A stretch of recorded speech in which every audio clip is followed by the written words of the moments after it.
आज हम कक्षा 11 के ऑनलाइन श्रृंखला में कोशिका के कोशिकांग अर्थात क्लोरोप्लास्ट या हरित लेकर के आपके सामने उपस्थित हैं।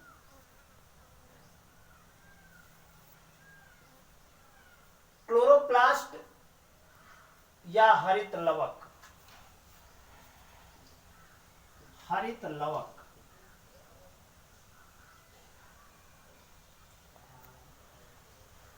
1885 ईस्वी में सिम्पर नामक वैज्ञानिक ने लवक की खोज की थी, जिसे हम प्लास्टिड कहते हैं।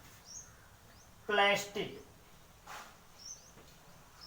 लवक, 3 प्रकार के लवक होते हैं पौधों में। एक तो क्रोमोप्लास्ट,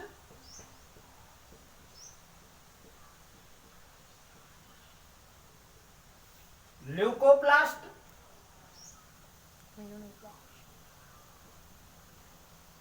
और क्लोरोप्लास्ट।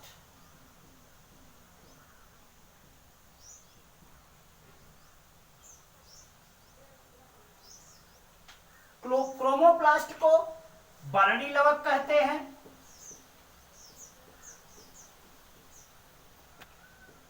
ल्यूकोप्लास्ट को अवर्णी लवक कहते हैं, क्लोरोप्लास्ट को हरित लवक कहते हैं।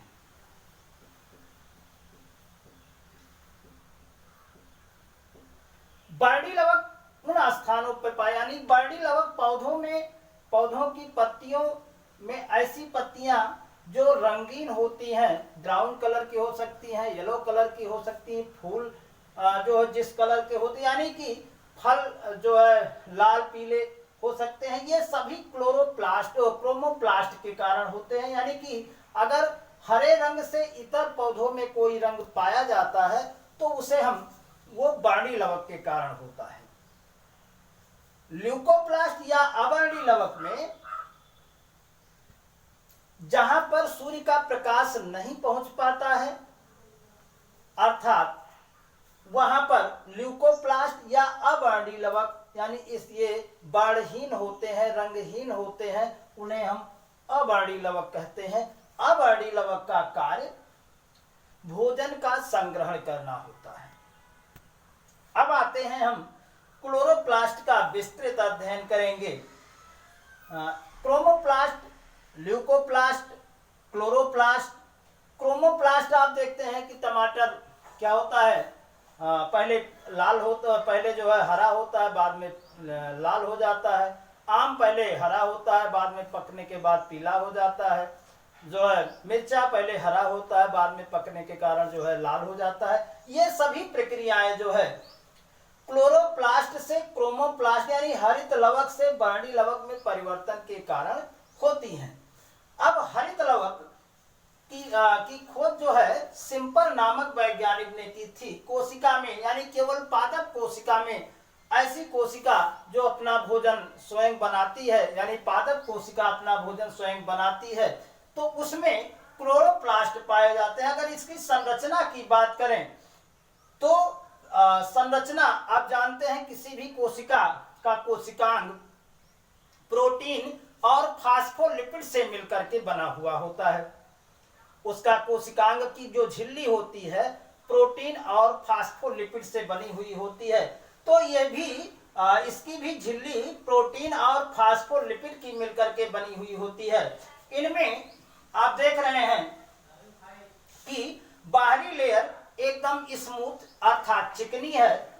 आंतरिक लेयर में तमाम इस प्रकार से ईंट के चट्टे यानी कि सिक्के के ढेर के आकार की रचनाएं पाई जा रही हैं, जिसे हम ग्रेनम कहते हैं। क्या? ग्रेनम कहते हैं। और इसका भाग जो है, आंतरिक भाग जो घिरा हुआ भाग है, इसे हम स्ट्रोमा कहते हैं।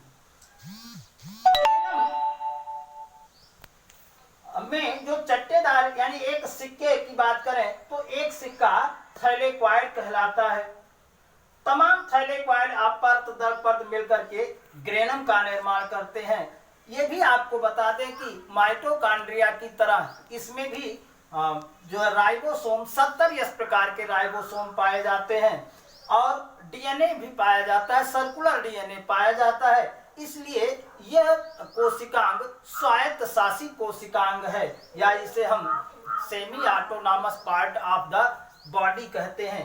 अगर इसकी संरचना आगे बात करें तो इस प्रकार से परत दर परत ये होती है। अगर इसे हम एक परत को थैलेकॉइड कहते हैं और इस परतों के समूह को हम ग्रेनम कहते हैं।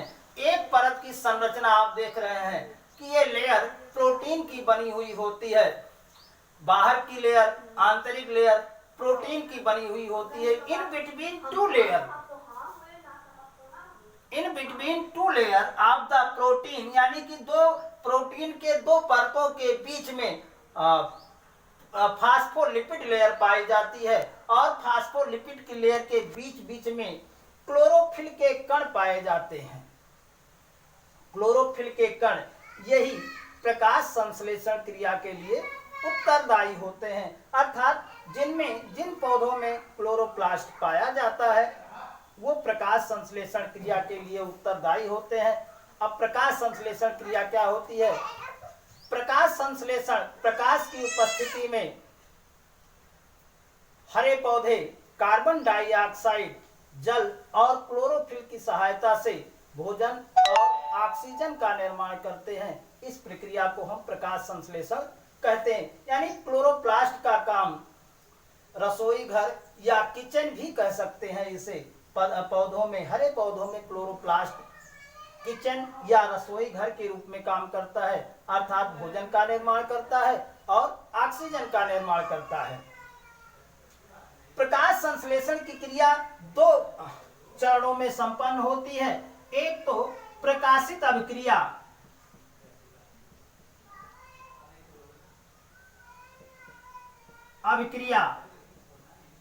और दूसरा अप्रकाशित अभिक्रिया।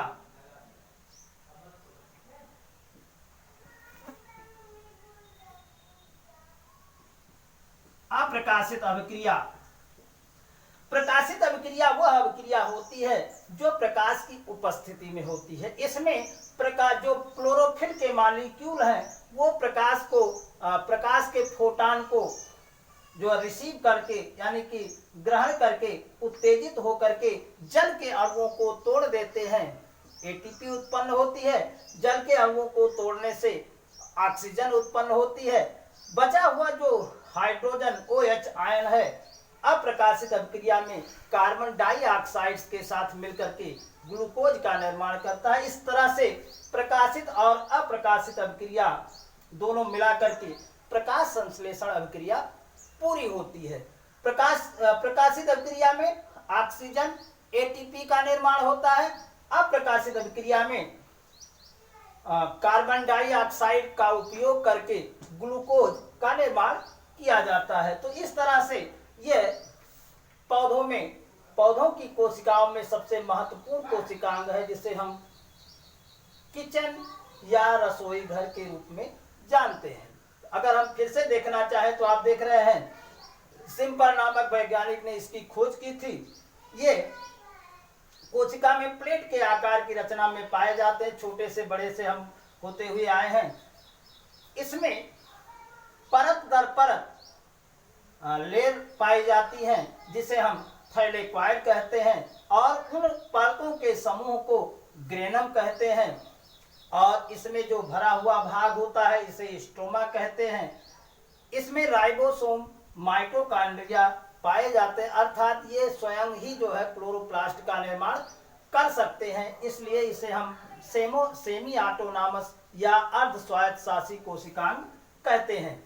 हमने देखा कि इसमें जो लेयर है वो प्रोटीन और फास्फोलिपिड की बनी हुई है, बीच बीच में क्लोरोफिल के मॉलिक्यूल पाए जाते हैं।